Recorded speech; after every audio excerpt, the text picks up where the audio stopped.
Aloha, my name is Paul Rama, and I'm currently working with international students here at UNLV, where we are training them to improve their English, and hopefully this will empower them to fully participate in meaningful ways in their university coursework and in their careers beyond the university.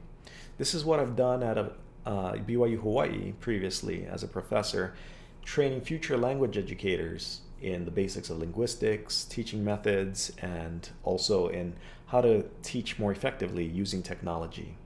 Technology isn't some magic bullet. It's not going to solve all the problems in the world with education, but it can be used effectively to create unique learning experiences. Also, we need to remember that it's not as ubiquitous as sometimes we tend to believe. Not everybody has access to some smart device connected to high-speed internet where we can work collaboratively in cloud documents, etc. But for many of us, that is the case. My research explores how digital tools can be used to improve education, broadly speaking, and for creating affordances for language learning specifically. Now, there are many connections that we can make beyond the language classroom, but language is power. Language enables people to engage in the social sphere in ways that if you don't have the language tools necessary, you may not be able to engage fully. So some of the benefits that are outlined in the research with regards to technology for language development is that it supports interaction and collaboration. Technology can be used as a tool that connects people from across time and space and that allows people time to mediate their thoughts, to put them together, and then to communicate that if you're doing it asynchronously. In a synchronous classroom, this also provides for greater democratization of participation in the classroom, where those who may not feel so comfortable to raise their hand and to speak out, they can, at their own time, participate in a chat, for example, or in other forms or formats. It also allows for people to just feel more comfortable and they're more willing to communicate. And it encourages this sort of production that may not be there all the time in the traditional class where it's teacher fronted and students are engaging in other ways. Now, these are some great benefits, but I believe there's so much more work we can do to leverage the power of technology for language learning. We can and we must improve our students' digital literacy skills. That's really hard to say. Digital literacy skills. Okay.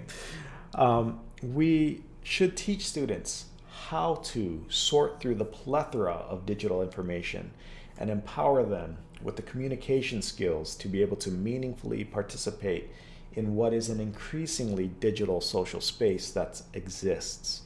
They must acquire the digital literacy skills to be responsible, critical consumers of media, and beyond that, to feel empowered to actually participate when called upon to engage, to raise their voices, and to get into that social sphere, whether that's on-site or online. One recent powerful example of this sort of participation comes from my own local community on the North Shore of Oahu in Hawaii.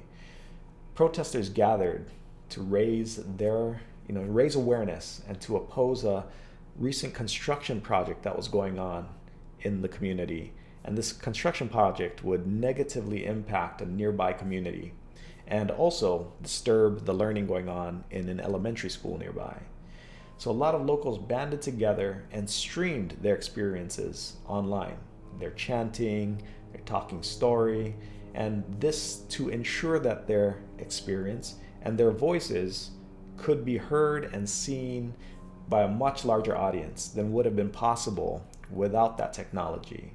So they knew the power of this technology, and knowing how to responsibly use social media in this case for the cause, it's elevated their local activism to a much broader audience and allowed their voices and experiences to be heard and shared unhindered by time and space.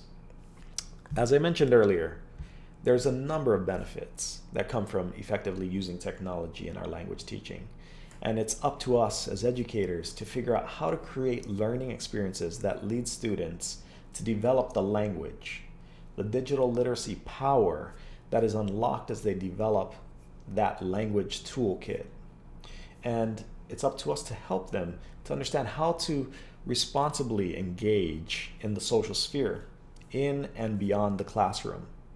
So the question for you is, what will you do to promote 21st century digital literacy skills?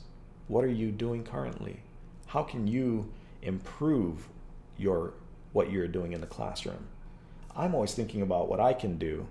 Feel free to message me for ideas that I could share with you, or share some of your own, as I'm always willing and happy to engage in a conversation that leads to greater understanding of this topic and any other that you're interested in.